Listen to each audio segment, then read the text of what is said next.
오늘 본문은 아말렉이 다윗의 성읍 시글락을 약탈한 사건을 기록하고 있습니다.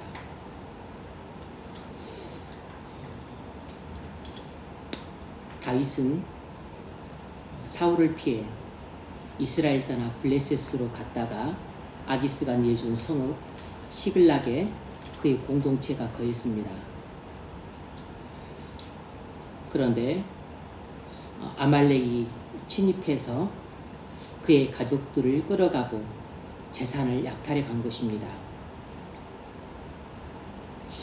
어떻게 다윗의 공동체가 이렇게 약탈을 당했을까요?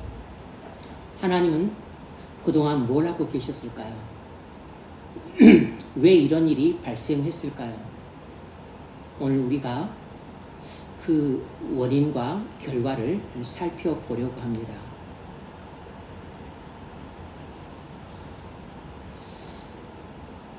하나님은 언약 백성의 죄를 그냥 두지 않으십니다. 반드시 징계를 통해 회개와 믿음으로 이끄셔서 결국 구원의 길을 열어주십니다.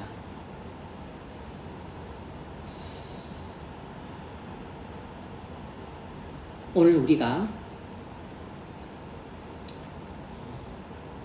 이 1절로 6절을 통해서 알 수 있는 진리는 이것입니다.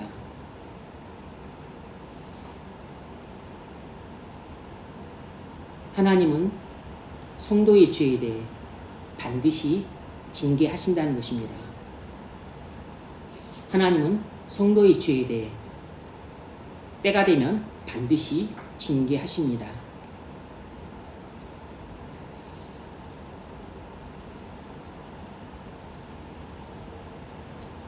아말렉이 시글락을 약탈한 사건은 다윗의 죄에 대한 하나님의 징계의 결과였습니다.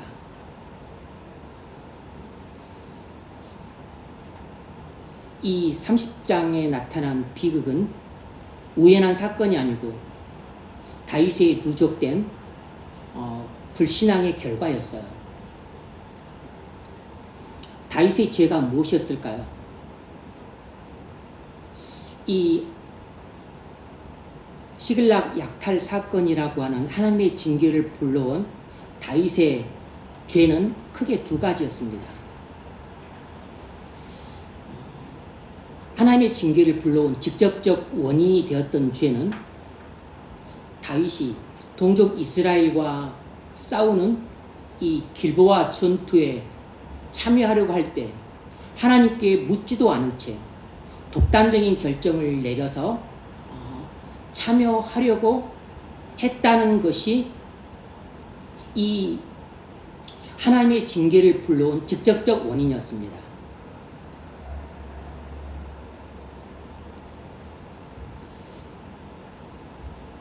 다윗이 장차 이스라엘 왕이 될 사람인데 자기 동족 이스라엘과 싸우는 일은 있어서는 안 됐고 또 싸워서 자기 동족을 해치는 일을 해서도 안 되었습니다.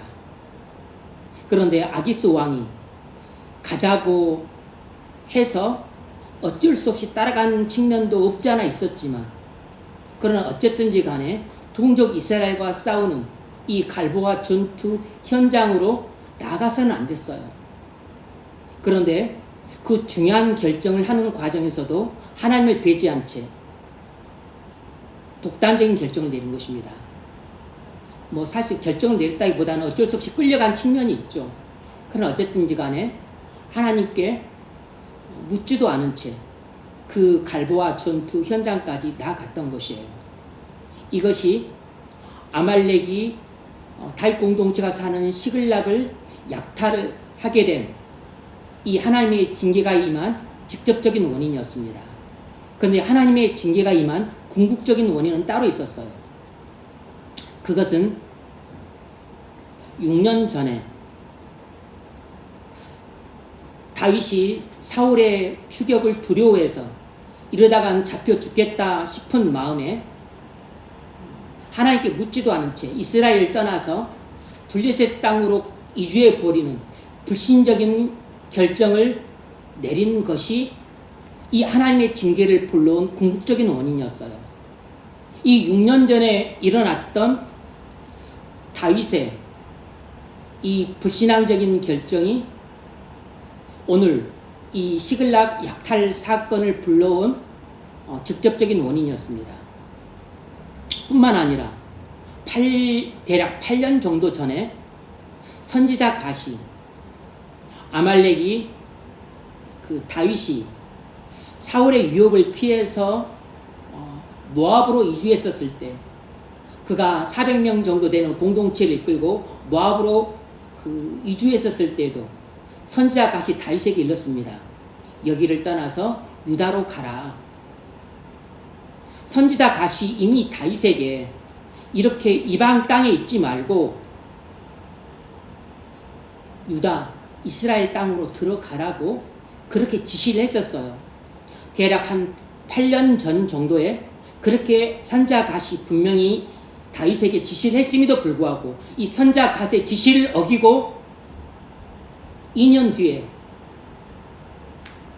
사울의 맨 추격에 위협을 느낀 나머지 이러다간 죽겠다는 그 마음이 들어서 하나님을 배제한 채 오직 상황만 보고서 합리적인 결정을 내렸습니다. 자기 마음속으로 상황 판단을 하고서 하나님의 약속을 신뢰하지 않고 자기 판단을 신뢰하고서 이스라엘 떠나 블레셋으로 가버리는 불신앙적인 결정을 내린 것입니다. 그러니까 선지자 갓의 지시를 어겼던 죄, 그리고 또 6년 전에 이스라엘을 떠나서 블레셋으로 이주하는 하나님께 묻지도 않은 채 내린 불신앙적인 결정을 내린 죄, 그리고 또 갈보아 전투에 하나님께 묻지도 않은 채 동족 이스라엘과 싸우는 현장에 참전한 죄, 이런 죄들이 누적된 결과 마침내 하나님의 징계가 임한 것입니다.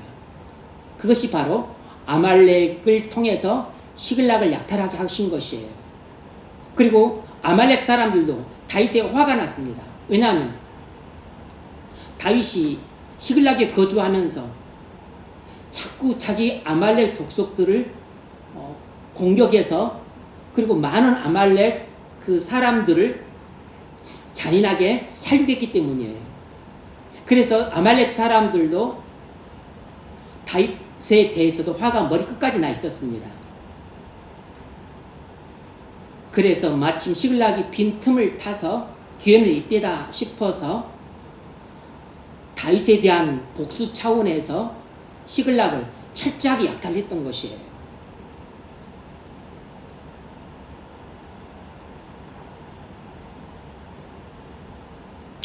이러한 불신적인 결정들이 누적되고 또 다윗이 저지른 죄악들이 누적된 결과 마침내 때가 되자 하나님의 징계가 임한 것입니다.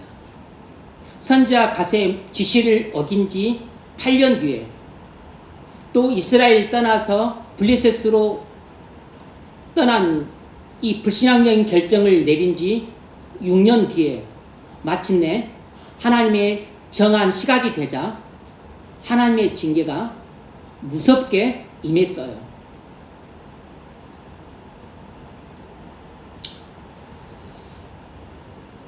다윗과 그 공동체가 받은 하나님의 징계가 무엇이겠습니까? 하나님은 다윗을 사랑하셨기 때문에 그의 죄를 방치하지 않으셨습니다. 하나님의 징계는 다윗에 대해서 무섭도록 엄중했어요. 첫 번째는 경제적 손실입니다. 아말렉이 시글락을 침입해서 모든 성을 불태우고 집과 가구와 외양간과 우리를 다 불태웠습니다. 모든 소유를 다 잃었어요. 엄청난 경제적인 타격을 입었죠.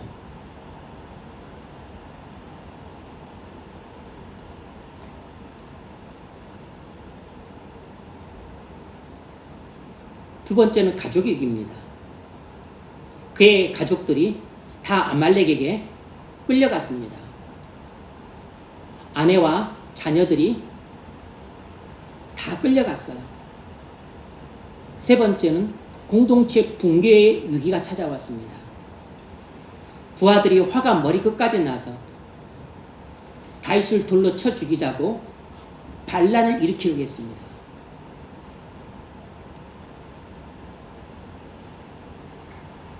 다윗의 지도자로서의 권위가 완전히 실추되었어요.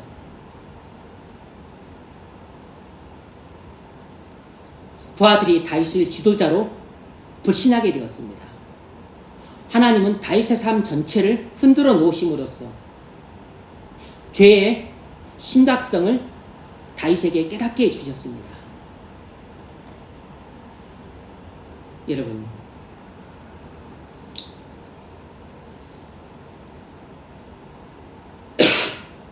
하나님이 우리 죄에 대해 징계하시는 목적은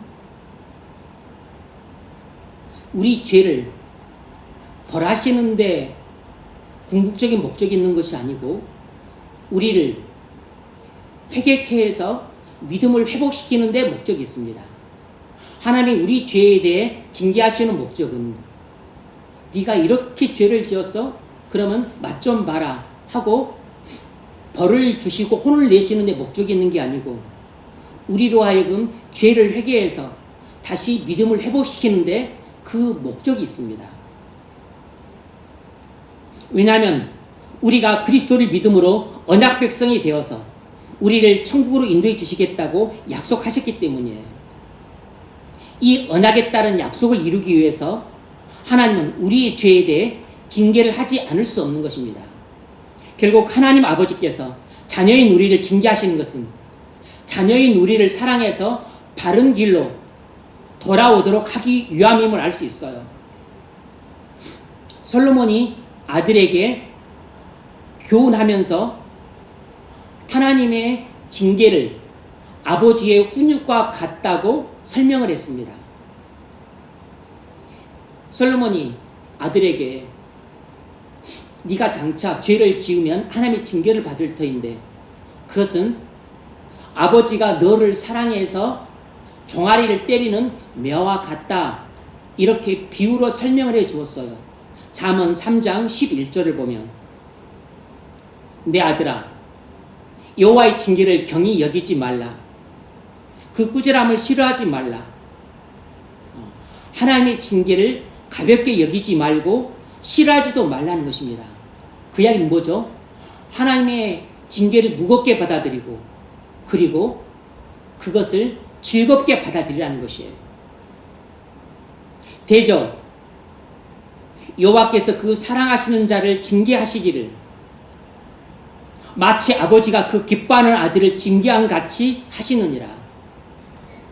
그러니까 하나님이 우리를 징계하신다면 그것은 마치 아버지가 사랑하는 자녀 종아리를 때리는 것과 같다는 것입니다. 아버지가 자녀를 사랑하지 않으면 때릴 필요가 없죠. 그냥 집에서 쫓아버리죠. 사장이 직원들을 아버지가 자녀를 사랑한 것처럼 사랑하지는 않습니다. 그래서 직원들이 잘못하면 횡령을 하면 또 큰 실수를 해서 회사에 손해를 입히면 아니면 회사 질서를 어지럽히면 그냥 내쫓습니다. 심하면 경찰에 고발해요. 그런데 하나님은 우리가 실수했다고 해서 잘못했다고 해서 죄를 저질렀다고 해서 우리를 하나님 나라에서 내쫓지 않습니다. 우리 종아리를 걷고 매일을 때리세요. 사랑의 매일을 때립니다. 그 이유는 하나님은 우리 아버지 되시고 우리는 하나님의 자녀이기 때문에 아버지가 자녀를 때리듯이 하나님은 우리를 징계하시는 것입니다. 솔로몬이 아들에게 그 교훈을 하고 있어요. 하나님의 징계는 하나님의 자녀됨을 확인하는 표시이기 때문에 하나님의 징계를 받게 되면 오히려 즐거워하라는 것입니다. 아, 내가 하나님의 자녀가 맞구나. 하나님이 내 아버지시라서 내가 잘못하는 것을 그냥 두 눈을 보고 그냥 계시지 않고 이렇게 곧바로 때리기도 하시지만 한참 시간이 지나서 때가 되니까 또 내 종아리를 걷고 매를 혹독하게 때리시는구나. 그래서 맞는 매는 아프지만 그러나 그 매를 통해서 전달되는 하나님 아버지의 사랑을 느끼게 되므로 오히려 즐거워하라는 것입니다. 왜냐하면 내가 확실히 하나님의 자녀임을 알 수 있기 때문입니다.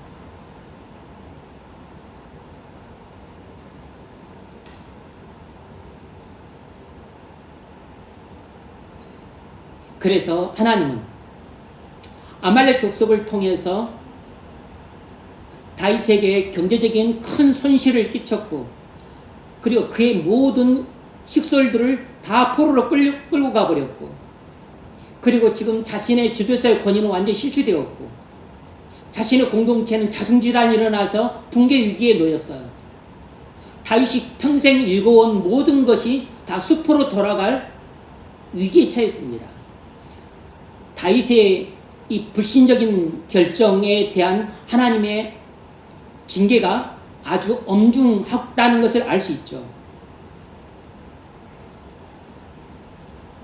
이처럼 하나님은 우리 죄를 그냥 넘어가시는 분이 아니십니다. 때가 되면 하나님은 반드시 우리 죄를 징계하십니다. 내가 죄를 오늘 지으면 내일 징계가 대부분 임하지 않습니다. 하나님이 정한 시간표에 따라서 1년 후에 임할 수도 있고 10년 후에 임할 수도 있고 아니면 30년 뒤에 임할 수 있습니다. 내 죄악에 대한 하나님의 징계는 하나님의 시간표에 따라 하나님의 정한 시각이 되면 1분 1초도 늦지 않고 반드시 그 시각이 임합니다.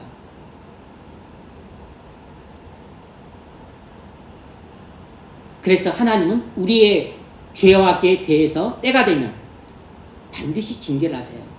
다윗은 8년 전 갓 선지자의 지시를 어긴 죄에 대해 8년이 지나서 하나님의 징계를 받고 있는 것입니다.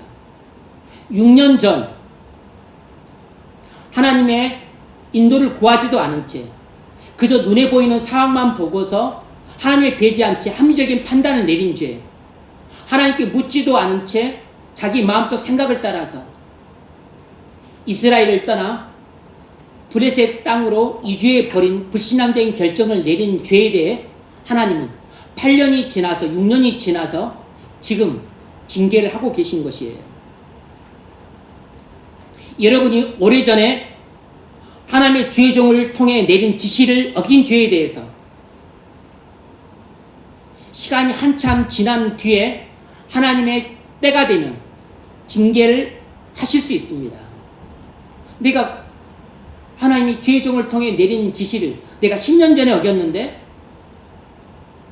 그런데 10년이 지나고 나서 하나님의 정한 시간표에 따라서 때가 되자 그 하나님의 징계가 10년 전에 내가 하나님의 종의 지시를 어긴 죄에 대해 징계가 임하는 것이에요. 우리가 수년 전에 외적인 상황만 보고서 하나님을 뵙지 않지 합리적인 판단을 한 그 불신적인 결정에 대해서 하나님의 때가 되면 하나님의 징계가 반드시 임합니다. 하나님의 심판은 1분 1초도 늦지 않고 하나님의 정한 시각에 반드시 임해요. 그러나 하나님의 징계는 우리가 지은 죄에 대한 하나님의 분노를 쏟아붓는 것이 아니고 우리의 죄악에 대해서 가슴 아파하시고 그리고 근심하시는 아버지가 우리가 죄를 버리고 하나님께 돌아올 수 있도록 회개토록 하기 위해서 우리에게 사랑의 매를 때리시는 것입니다. 하나님이 사랑하는 자녀에게 내리시는 징계란 우리의 죄에 대해 분노하시는 하나님의 분노를 쏟아붓는 것이 절대 아닙니다.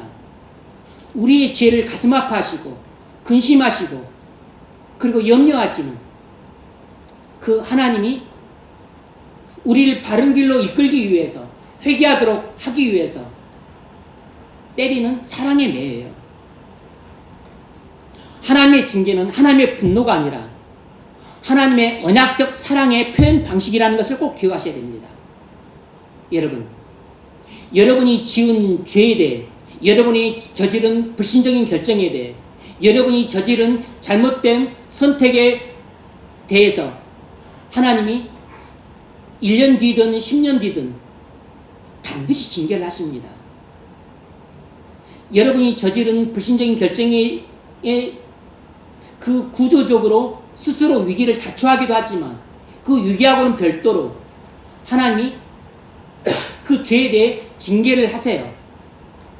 그런데 그 징계는 여러분이 죄를 저질렀다고 해서 하나님 화가 나서 분노를 쏟아부으시는 것이 아니고 여러분을 사랑하고 아끼기 때문에 이제 바른 길로 돌아오라는 사인으로 때리시는 사랑의 매입니다. 이 사랑의 매는 뭐냐면 바로 하나님이 언약 백성된 우리에게 표현하시는 하나님의 언약적인 사랑의 표현 방식이에요. 하나님은 에레미야서 33장 그 새 언약을 통해서 우리에게 세 가지를 약속하셨습니다. 첫 번째는 죄사함, 두 번째는 성령의 내주, 세 번째는 하나님의 율법을 우리 마음에 새겨주겠다 하셨어요. 그런데 우리가 죄를 저질렀습니다. 중대한 문제에 대해서 심각한 죄를 저질렀어요. 하나님을 배제하고 자꾸 합리적인 결정을 내렸습니다. 불신적인 결정을 내려서 하나님을 근심케 했어요. 하나님 마음을 상하게 했습니다. 그래서 하나님은 그 언약에서 약속해 주신 것처럼 이제 우리의 죄를 사해 주시고 우리를 성령으로 인도하시기 위해서 지금 죄 가운데 누워 잠자고 있고 죄에 취해 있고 아직도 죄 가운데 살고 있는 우리에게 하나님이 정신을 차리라고 죄의 깊은 잠에서 깨어나라고 우리를 징계하시는 것입니다. 사랑의 매를 때려서 죄의 깊은 잠에서 깨어나게 하세요. 아이쿠, 내가 죄에 잠들어 있었구나. 내가 이런 심각한 죄를 저지르고 있었네. 몰랐었어. 하나님의 징계를 받고서야 비로소 내가 무슨 죄를 저지르는가를 깨닫게 됩니다. 아이고, 내가 그동안 하나님을 떠나서 멀리 죄악된 그 삶 속에 빠져 있었네. 이렇게 깨닫고서 우리 죄를 자각해야 되죠. 그리고서 그 죄를 회개하고 버리고 하나님께로 돌아오게 합니다. 이 회개하고 믿음의 삶을 살 수 있도록 하기 위해서 죄를 저지르고 그 죄 가운데 누워 잠자는 우리에게 하나님이 사랑의 매로 때리는 것이 이 징계입니다. 그러므로 이 징계는 언약에 신실하신 하나님이 언약 백성인 우리에게 표현하시는 하나님의 언약적 사랑의 표현 방식이에요. 하나님의 징계란 언약에 신실하신 하나님이 언약 백성인 우리에게 표현하시는 하나님의 언약적 사랑의 표현 방식입니다. 히브리서 기자는 솔로몬의 잠언을 인용하면서 하나님의 징계가 사랑의 증거라고 강조했습니다. 히브리서 12장 5절 내 아들아 주의 징계하심을 경히 여기지 말며 그에게 꾸지람을 받을 때 낙심하지 말라. 하나님의 징계를 가볍게 여기지 말고 그 하나님의 징계를 받으면 낙심하지 말라는 것입니다. 낙심하지 말라는 것은 오히려 그 징계를 믿음으로 잘 받아서 오히려 내가 하나님의 자녀라는 사실을 깨닫고 오히려 기뻐하라는 것입니다. 오히려 낙심하기는커녕 소망을 가지라는 것이에요. 하나님이 나를 죄악의 길에 버려두지 아니하시고 나를 이렇게 매를 때려서라도 믿음의 길로 돌아오도록 나를 하나님이 꾸짖고 계시는구나. 이것이 내가 하나님의 자녀라는 확실한 사랑의 징표예요. 내가 하나님의 언약 백성이라는 징표입니다. 언약에 신실하신 하나님이 언약 백성인 나를 언약적인 사랑의 표현 방식을 이 징계를 통해 하고 계신 것이에요. 주께서 그 사랑하신 자를 징계하시고 그가 받아들이시는 아들마다 채찍질 하심이라. 주께서 그 사랑하시는 자를 징계하시고 뭐라 그랬죠? 주님은 미워하는 자는 절대 징계하지 않으십니다. 주님은 미워하는 자에게는 심판을 하세요.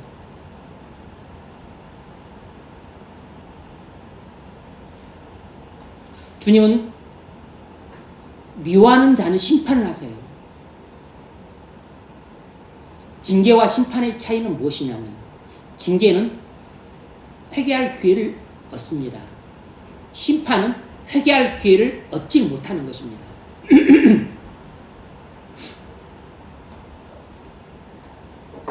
하나님은 언약 백성이 아닌 자들을 심판하세요. 심판하시되 그 사람들은 회개할 기회를 두 번 다시 얻지 못합니다. 그걸로 인생이 종치게 되는 것이에요. 만일 교회를 다니는 사람들일지라도 어떤 큰 병고가 일어났어요. 그런데 만일 그가 회개할 기회를 얻지 못했다면 그건 심판입니다. 그러나 어떤 병고를 통해서 회개할 기회를 얻었다면, 그래서 회개하고 돌아왔다면 그건 징계예요. 주께서 그 사랑하신 자를 징계하시고 그가 받아신 아들마다 채찍질하십니다.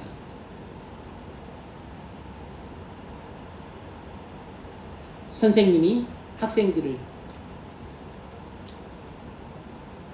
막 격분해서 자기 분을 못 참아서 때리는 그런 잘못된 경우도 있지만, 많은 경우는 스승은 제자들을 사랑해서 사랑의 매를 때립니다. 자기 악에 받쳐서 때리는 경우는 극히 드물어요. 그냥 제자들 아끼고 사랑하고 잘 되라고, 그리고 악한 길 가지 말고 바른 길로 가라고 손도 때리고 무릎도 때리고 엉덩이도 때리고 종아리도 때리는 것이에요. 아예 포기해버리면 내비둡니다. 징계는 단순한 벌이 아니라 성화의 과정입니다. 징계는 하나님의 분노의 분출이 아니고 하나님의 사랑의 표현 방식이에요. 언약에 신실하신 하나님의 언약적 사랑의 표현 방식이 바로 징계입니다. 그러므로 여러분이 하나님의 징계를 받을 때 내 잘못에 대해 하나님 내게 분노를 쏟아 부으시는구나 이렇게 생각하면 안 됩니다. 하나님이 사랑한 자녀인 내게 사랑의 매를 때리고 계시는구나 이렇게 생각해야 올바른 생각인 것이에요. 하나님의 징계는 나를 미워하셔서 마구 정신없이 하나님 막 격분하셔가지고 온 머리부터 발끝까지 다 몽둥이를 두드려 패는 분노의 표출이 아니고, 언약에 신실하신 하나님이 그 언약 백성인 내게 하나님의 언약적 사랑의 표현을 하고 계신 것입니다. 그래서 종아리 걷어 하고서 10대, 20대를 때리시는 것이에요. 애써 모은 돈 다 뺏어가 버리십니다. 사랑하는 배우자나 자녀 뺏어가 버리세요. 여러분이 어렵게 일군 직장, 사업 다 뺏어가 버리십니다. 여러분의 영적인 권유, 여러분의 사회적인 체면 다 무너뜨려 버리십니다. 하나님과의 관계 그것도 다 깨뜨려 버리세요. 하나님과의 친밀한 교제를 통해서 누렸던 그 은혜 하나님이 그거 싹 깡그리 다 뺏어가 버리십니다. 하나님과 관계가 깨지면 친밀한 교제도 깨지고, 그러면 은혜의 문도 닫힙니다. 그럼 은혜를 못 받아요. 예배를 통해서도 못 받고, 묵상도 할 마음이 사라지고, 기도를 해도 은혜를 못 받아요. 은혜의 문이 닫힙니다. 그러면 그때로부터 하나님 회복시켜 주실 때까지 이것이 5년이고 10년이고 은혜를 못 받은 채 영적인 기갈 상태로 지내게 돼요. 은혜가 기갈된 상태로 지내게 됩니다. 영적인 가뭄이 찾아와요. 영적인 기근이 찾아옵니다.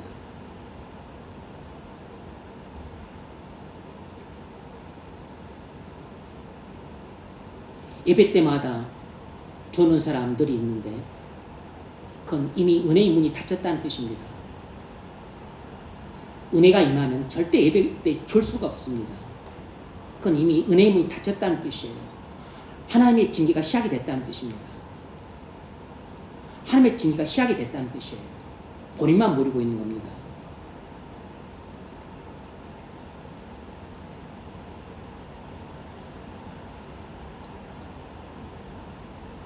징계의 강도는 하나님의 사랑의 깊이와 비례합니다.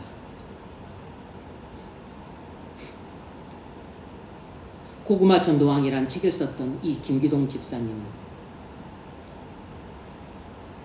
육사 출신이어서 뭘 하면 하고 안 하면 안 하는 똑부러진 분이었습니다.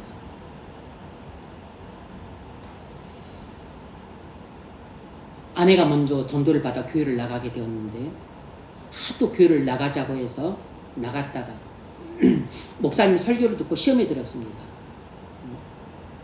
그날따라 누군가가 헌금을 1,000원을 했나 봐요.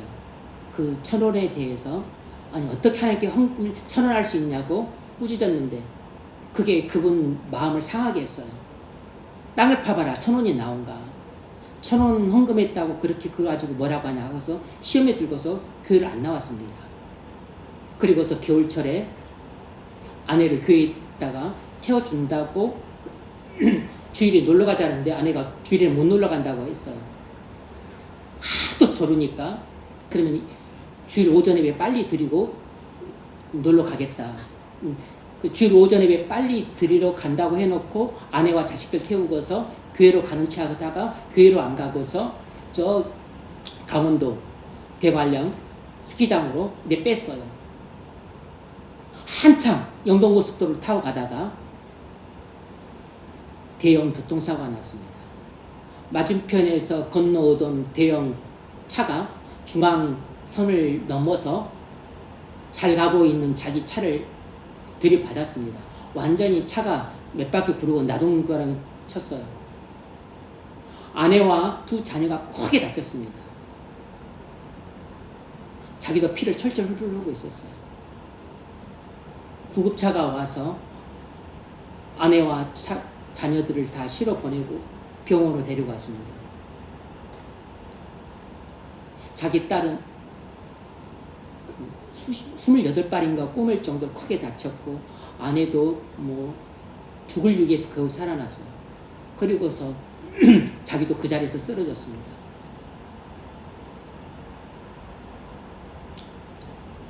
그리고 나서 이것이 하나님의 징계라는 사실을 알게 되었어요. 목사님 예배를 와서 말씀을 전하고 그때부터 어린 양처럼 하나님의 말씀을 받았습니다. 그리고 비로소 그가 그때 회개를 했어요. 그리고 참된 믿음을 가졌습니다. 병상에서 링게로 끌고 다니면서 병실마다 돌아가면서 전도를 했습니다.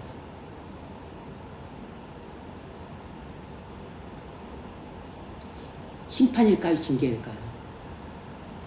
심판이 아니고 징계입니다. 심판이었다면 두 번 다시 회개할 기회를 얻지 못했을 겁니다. 징계했기 때문에 회개할 기회를 얻게 된 것이에요. 그래서 믿음의 길로 돌아오게 된 겁니다. 하나님이 그 김희동 집사님이 미워서 분노를 분출한 것일까요? 아니죠. 사랑해서 매를 때린 것입니다. 그 매가 대형 교통사고로 온 것이고 그리고 아내와 두 자녀가 대형 교통사고를 당해서 병상에서 몇 달간 입원하는 것으로 나타났던 겁니다. 본인도 크게 다쳐서 병원에서 몇 달간 입원했던 거죠.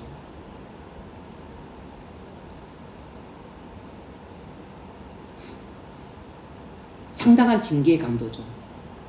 하나님의 사랑이 그 정도로 깊기 때문입니다. 그런데 본인이 죄 가운데 불순종하며 사는 사람은 내가 죄 가운데 불순종하며 살고 있다는 사실도 잘 몰라요. 그저 죄 짓는 것이 즐겁고 불순종하는 것이 신나는 것입니다. 그래서 죄악의 터널을 지나고 있는데 하나님이 내비두십니다. 하나님이 정한 때가 되면 하나님이 무섭게 진노를 하나님 무섭게 징계를 하세요. 그리고 종아리에서 피가 날 정도로 사랑의 매를 혹독하게 때리십니다. 그분한테는 대형 교통사고로 나왔지만 어떤 사람은 재산을 다 잃는 것으로 나타납니다. 어떤 사람은 가족들을 아예 다 잃는 것으로 나타나요. 어떤 사람은 평생 장애를 입게 됩니다.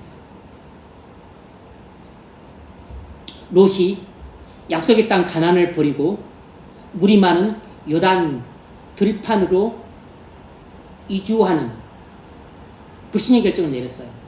하나님께 묻지도 않은 채 외적인 상황만 보고서 이 약속의 땅 가나안보다는 물이 많은 요단 땅이 낫겠다 싶어서 약속의 땅을 버리고 물이 많은 요단 들판으로 이주하겠다는 완전히 하나님을 배제한 합리적인 선택을 했습니다.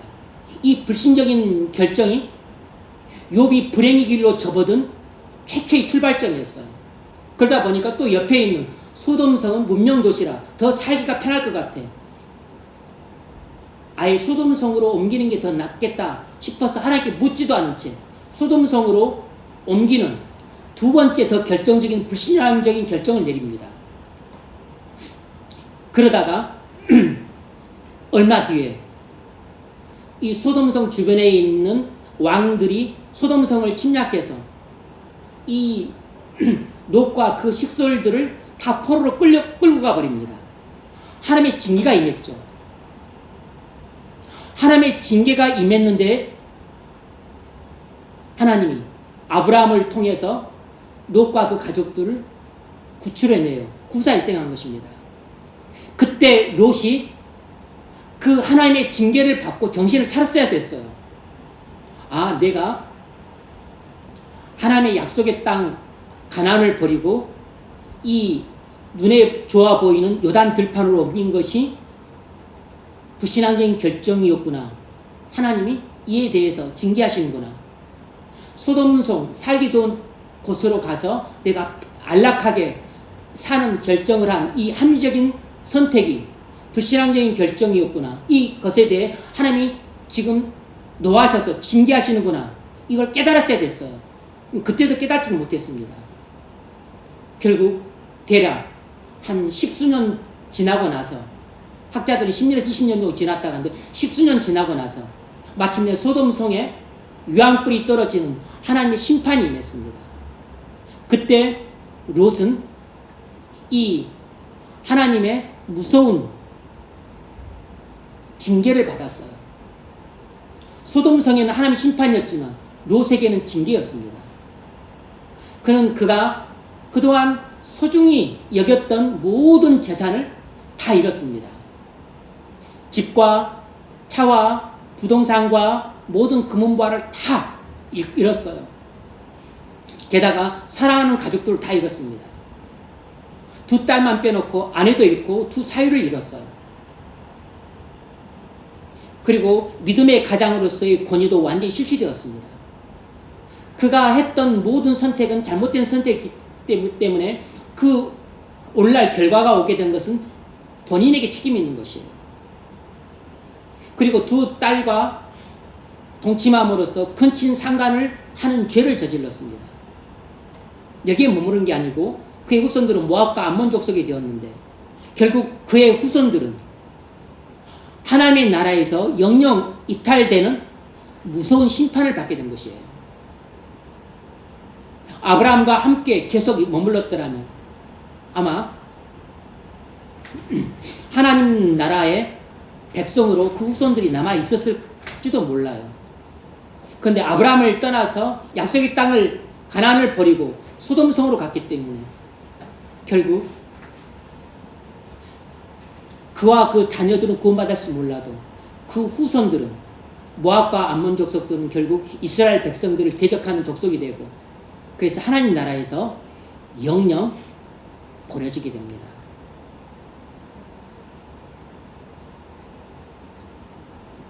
여러분,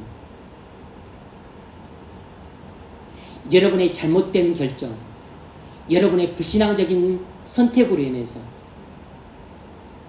하나님의 징계가 임하면 여러분이 그토록 소중히 여기는 재산을 다 잃게 되고 여러분이 그토록 사랑하는 가족들도 잃게 될 수 있습니다.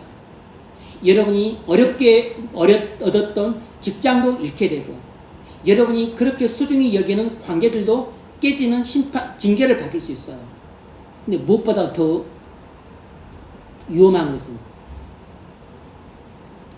여러분의 자녀들이나 후손들이 하나님 나라에서 영영 버려질 수 있다는 사실입니다. 그것은 여러분이 여러분 자녀손들에게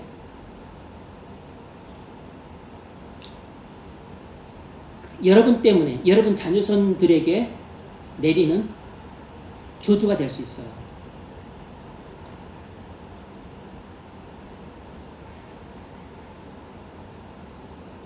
룻기 1장을 보면 엘리멜렉 이야기가 나옵니다. 엘리멜렉이 이스라엘 베들레헴에 기근이 들자 외적인 상황만 보고서 살겠다고 약속의 땅 가나안을 버리고 이방 땅 모압으로 이주하는 불신앙적인 결정을 내립니다. 완전히 상황만 보고서 하나님을 뵈지 않지 합리적인 결정을 내려요. 그런데 이 합리적인 결정이 불신앙적인 결정인 줄 엘리멜렉은 꿈에도 생각 못했습니다. 그리고 그의 아내 나오미도 거기에 동조를 했어요. 이 단 한 번의 불신앙적인 결정이 그 가정을 잿더미로 만들었습니다. 엘리멜렉 본인이 하나님의 심판을 받아 죽고 두 아들도 하나님의 심판을 받아 죽게 돼요. 그리고 모든 재산을 다 잃게 되고 살러 모압에 갔다가 죽을 위기가 처했어요. 하나님의 징계를 받은 것입니다. 나오미가 하나님의 징계를 받은 것이에요. 엘리멜렉과 두 아들은 회개할 기회도 얻지 못했습니다. 나오미는 자신들의 불신앙적인 결정에 대해 하나님이 징계를 하셔서 남편과 두 아들이 죽은 것을 알고서 뉘우치고 회개하고서 다시 약속의 땅 가나안으로 돌아온 것입니다. 베들레헴으로 돌아온 것이에요. 하나님의 징계를 받아서 엘리멜렉은 기업 물을 자도 없이 죽은 것이에요. 여러분, 우리의 단 한 번의 불신앙적인 결정 때문에 우리에게 하나님의 징계가 무섭게 임할 수 있습니다. 여러분이 그렇게 주님이 하지 말라고 하는 불신자와 멍에를 함께 맺지 말라고 하는 불신자와 결혼을 여러분이 하게 되면 그에 대해서 하나님이 곧바로 징계하지 않으실지라도 10년, 20년 뒤에 한 번 하실지 아니면 계속해서 반복해서 하실지 모르지만 하나님의 무서운 징계가 임합니다. 여러분의 인생이 완전히 굽어지고 삐뚤어지고 요상하게 돼버려요. 나는 이런 인생을 꿈꾸지 않고 생각하지도 않았는데 생각지도 못하고 꿈꾸지도 못하는 이상한 인생으로 완전히 기형적인 인생이 돼버리고 맙니다.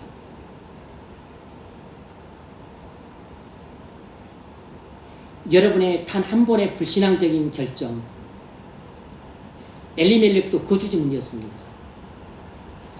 롯도 거주지 문제였어요. 아브라함도 거주지 문제였습니다. 어찌 보면 교회를 버리고 세상으로 간 것과 그런 측면에서 살짝 이해할 수 있죠. 신학적인 측면에서. 거주지 결정도 신중하게 하셔야 됩니다. 외적으로 보자면 거주지 결정이에요.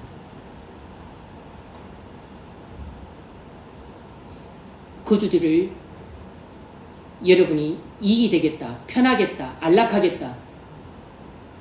여기 집에 살기가 좋아. 여기가 학군이 좋아. 여기가 공기가 좋아. 그런 기타 등등의 사소하고 하찮은 이유를 가지고 결정을 하게 되면 그게 불신앙적인 결정이에요. 오직 상황의 유익과 불이익만 보고서 하나님을 배제한 채 내리는 합리적인 결정은 불신앙적인 결정입니다. 반드시 하나님께 묻고 결정하셔야 돼요.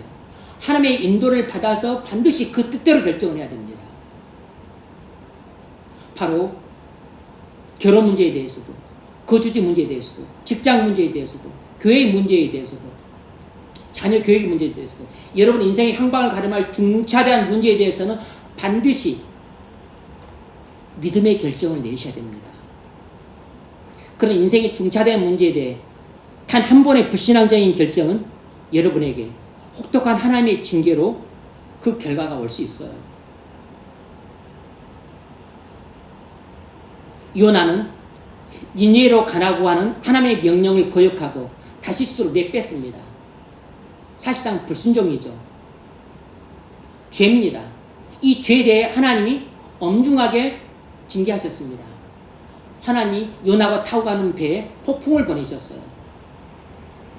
그리고 만인 앞에서 자기가 하나님의 말씀을 어긴 중죄인이라는 것이 드러남으로써 완전히 수치를 당했습니다. 그리고 폭풍 치는 바닷속으로 내던져짐을 당했어요. 그래서 고래밥이 되었습니다. 하나님의 징계죠. 폭풍, 바닷속으로 던져지는 것, 고래밥이 된 것, 3일 주야를 고래밥이 되었던 것, 하나님의 징계입니다. 요나의 단 한 번의 이 불신앙적인 결정, 이 고의적인 불순종이 하나님의 무서운 징계를 불러왔습니다. 여러분, 이 한 번의 결정이 내 인생을 뭐 얼마나 그렇게 크게 요동치게 할까?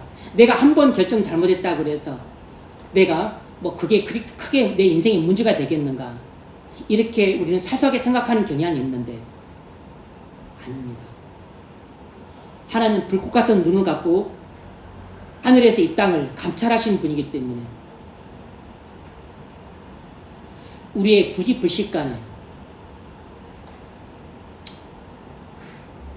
죄에 대해서도 징계하시지만 고의적인 불순종, 내가 뻔히 하나님의 뜻을 알고서도 불순종하는 것, 하나님이 내게 엄중하게 명령하셨는데 그 명령을 무시하고 정반대로 행하는 이런 불순종, 이런 불신적인 결정에 대해서 하나님은 가만히 지켜보셨다가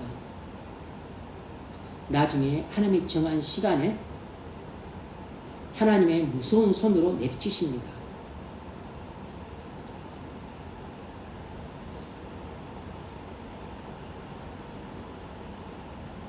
삼손은 죄악을 반복해서 저질렀습니다. 자꾸 그 음란의 죄를 저질렀어요. 하나님의 징계가 임했습니다. 무섭게 임했어요. 머리털이 잘림으로 그가 가졌던 모든 능력을 상실했습니다. 그리고 모든 사람들이 조롱거리가 되었어요. 그리고 눈을 뽑혔습니다. 노예가 되었어요. 그래서 모든 사람들의 손가락질을 받는 아주 수치를 당하는 사람이 되었습니다.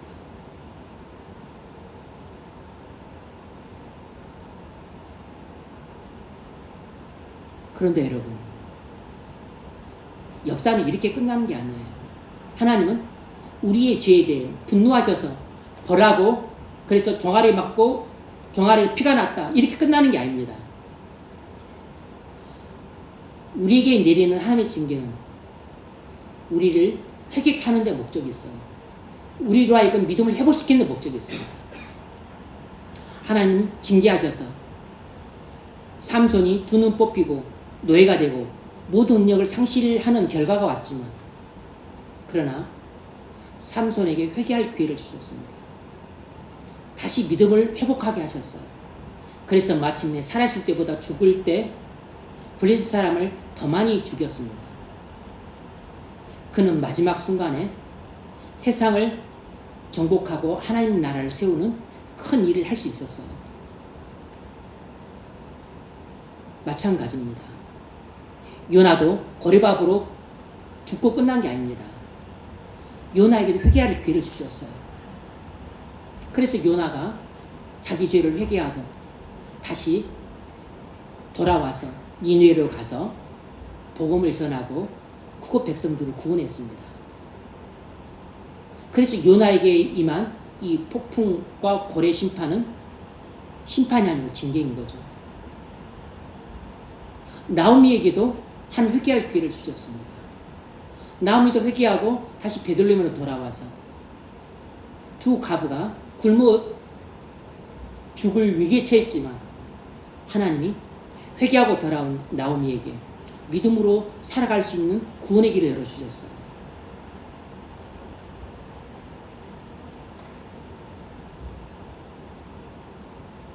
우리는 그리스도의 피를 믿음으로 언약 백성이 되었습니다. 새 언약에서는 세 가지를 약속해요. 죄사함과 성령의 내주와 그리고 율법을 우리 마음에 새겨 주시는 겁니다. 그런데 우리가 죄를 저질러서 그래서 영적인 잠에 빠져서 죄 가운데 누워 살아요. 하나님이 말씀으로 흔들어 깨웁니다. 안 일어나요. 말씀으로 흔들어 깨웁니다. 안 일어나요. 일어나라 말씀을 3번, 7번, 12번 합니다. 안 일어납니다.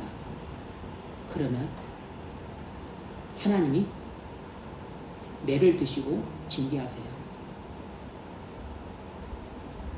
그렇게 찾아온 것이 다윗에 대한 하나님의 징계였던 겁니다.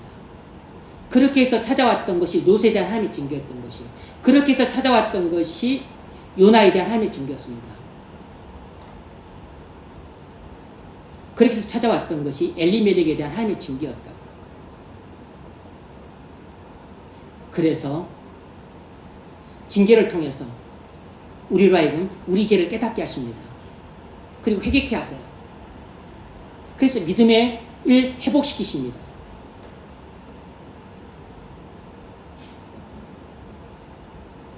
그래서 하나님은 우리를 징계하시는 것은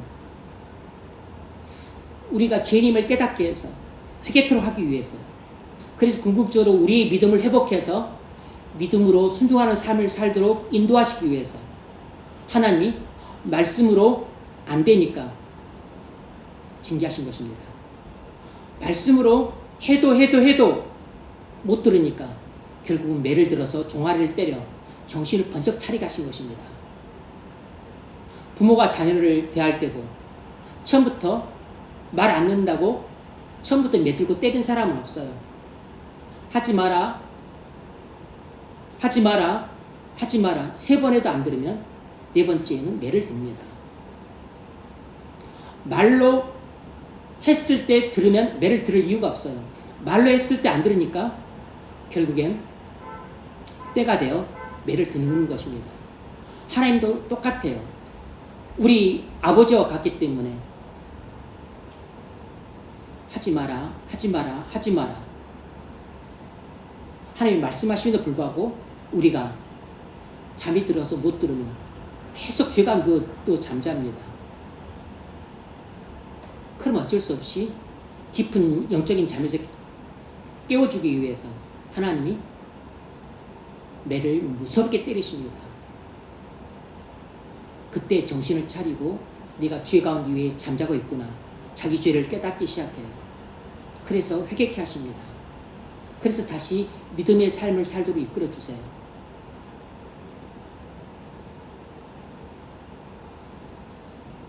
이것은 하나님이 우리에게 바로 죄사함과 성령의 내주를 약속해 주셨기 때문입니다. 그래서 회개를 통해서 우리의 죄를 용서해 주시고 그래서 성령과 말씀의 인도를 받아 천국으로 가는 길을 인도하시기 위해서 우리에게 언약적 사랑의 표현 방식인 징계를 하시는 것이에요. 하나님이 우리를 징계하시는 것은 언약 백성에 대한 언약적 사랑의 표현 방식입니다. 이건 하나님이 언약에 신실하신 하나님이시기 때문에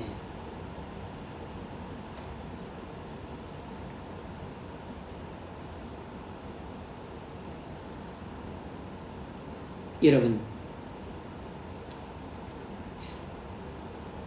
혹시 여러분이 사람들과의 관계가 깨져 있습니까? 교제도 단절되어 있으세요? 가정에 균열이 생겼습니까? 부모님과도 형제들과도 관계가 깨져 있고 서로 사랑이 깨져 있습니까? 직장 생활에 위기가 찾아왔나요? 직장 생활이 너무 지겹고 관두고 싶고 그래서 직장에서 도망치고 싶은 그런 생각밖에 없으세요? 무엇보다도 중요한 지표는 하나님과의 관계가 깨져서 하나님과 친밀한 교제가 이루어지지 않고 있습니까? 예배에도 기쁨이 없고 묵상에도 기쁨이 없고 기도를 해도 기쁨이 없으세요? 예배 때도 은혜를 못 받고 묵상을 해도 은혜를 못 받고 기도를 해도 은혜를 못 받으세요? 하나님이 닫혀 있는 겁니다. 하나님과 관계가 깨져 있는 것이에요. 그럼 필시 여러분의 죄 때문에 하나님이 닫힌 것입니다. 여러분이 죄 가운데 누워 잠자고 있기 때문에 지금 하나님과 관계가 깨져 있고 교제가 단절되어 있는 것이에요. 이것은 하나님께서 여러분에게 회개를 촉구하시는 하나님의 경고음일 수 있습니다. 하나님께서 여러분에게 회개를 촉구하시는 하나님의 경고입니다. 롯이 소돔성에 살 때 주변 왕들에게 포로로 끌려갔던 것은 하나님의 징계인과 동시에 더 큰 징계를 받지 않도록 하기 위한 하나님의 경고의 나팔소리였어요.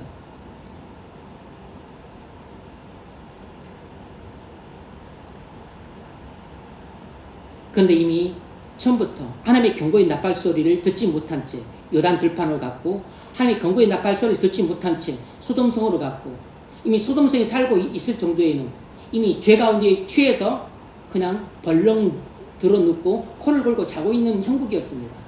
그러니까 포로로 끌려가는 하나님의 징계를 받고 엄청난 하나님의 경고의 나팔소리를 들었음에도 불구하고 지금 내게 하나님의 징계가 찾아오고 있다는 것을 도무지 의식할 수 없었던 것이에요. 그래서 결국 나중에는 돌이킬 수 없는 무서운 하나님의 징계를 받게 된 겁니다. 아내와 두 사위를 잃고 재산도 잃고 모든 걸 다 잃고 그 자신의 후손들을 하나님 나라에서 영영 쫓겨나는 그런 저주를 받게 돼요. 여러분 지금 아주 곤란한 문제에 직면해 있습니까? 여러분 힘으로 해결할 수 없는 아주 곤란한 문제에 직면해 있으세요? 그렇다면 그 문제의 해결에만 급급해하지 말고 왜 내게 이런 문제가 왔는지 곰곰이 생각해 보십시오. 혹시 이것이 하나님이 나의 죄에 대한 징계는 아닌지 나의 잘못된 결정에 대한 징계는 아닌지 생각해 보세요. 나의 잘못된 선택, 나의 누적된 죄악과 불순종에 대한 하나님의 징계는 아닌지 하나님의 그 경고의 나팔 소리에 귀를 기울여 보세요. 하나님께 물어야 됩니다. 혹시 하나님 제가 잘못된 결정을 내려서 이런 결과가 온 것입니까? 제가 하나님 말씀에 고의적으로 불순종했나요? 제가 하나님께 묻지도 않은 채 제 멋대로 합리적인 결정을 내려서 이런 결과가 온 것입니까? 하나님 제 죄가 무엇입니까? 물어보십시오. 사실은 오늘 20절까지 다 살펴서 전체를 좀 보려고 했었는데 시간이 부족해서 다 그러지 못했습니다. 다음 시간 20절까지 다 해서 통째로 보려고 합니다.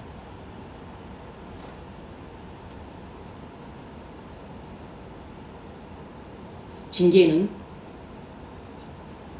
죄에는 징계가 따릅니다. 죄에는 반드시 하나님의 징계가 따라요.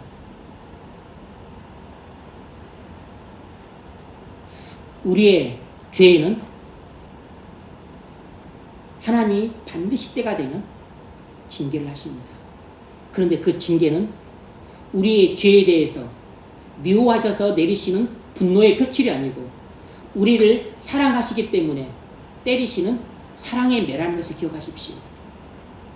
그래서 여러분이 하나님의 징계를 받고 있다고 생각되면 빨리 회개 자료로 나가십시오.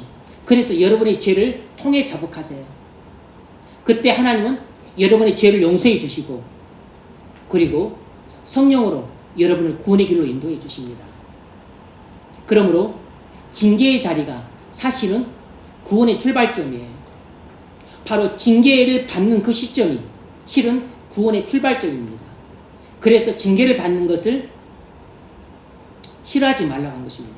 징계를 받는 것을 낙심하지 말라고 한 것이에요. 하나님은 사랑하는 아들에게만 징계하십니다. 하나님이 사랑하지 않는 자에게는 심판하세요. 회개할 기회도 안 주십니다. 하나님이 우리를 징계하시는 것은 회개할 기회를 주셔서 믿음을 회복시키기 위함입니다. 혹시 여러분의 죄에 대해, 여러분의 불신의 결정에 대해, 잘못된 선택에 대해 10년 뒤든 20년 뒤든 하나님의 징계는 반드시 옵니다. 그때 징계가 올 때 낙심하지 마세요. 기뻐하십시오. 그것 때문에 한숨 쉬지 마세요. 여러분 죄를 깨닫고 회개하고 하나님께 돌아오십시오. 하나님이 여러분에게 믿음을 회복시키기 위해서 내려주시는 사실상 사랑의 선물입니다. 언약에 신실하신 하나님은 언약 백성인 우리를 사랑하셔서 우리의 죄에 대해 징계하심으로써 우리에게 언약적 사랑의 표현을 하고 계신 것입니다. 하나님의 징계는 언약에 신실하신 하나님이 언약 백성인 우리에 대한 언약의 사랑의 표현 방식이에요. 그러므로 징계를 받을 때 하나님이 나를 사랑하셔서 때리실 매구나 하고서 기쁜 마음으로 달게 받으십시오. 그리고 속히 죄를 통해 자복하고 죄사함 받고 믿음을 회복하시기 바랍니다. 그래서 영적으로 더욱 성숙해가는 저와 여러분 되시기를 주의 이름으로 축원합니다.